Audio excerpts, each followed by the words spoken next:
Samantala, Meralco susunod sa direktiba ng Energy Regulatory Commission na i-refund ang 9.5 billion pesos na sobrang nasingil mula sa aktual na weighted tariff. Detalye ng balita mula kay Ron Galvez. Susunod ang Meralco sa direktiba ng Energy Regulatory Commission o ERC. Ito ay ang pag-refund ng 9.5 billion na sobrang nasingil mula sa actual weighted average tariff.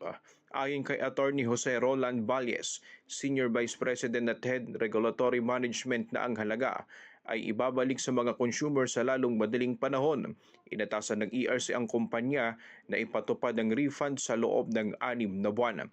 Katumbas ito ng 35 centavo kada kilowatt hour para sa average consumer at 59 centavo para sa presidential consumer.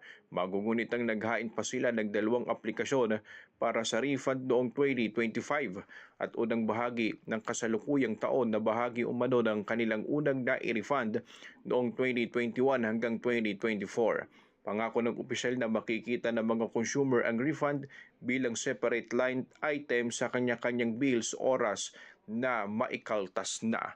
Para sa Radyo Agila, Ron Galvez, matatag, matapang, matapat. Maraming salamat, Ron Galvez.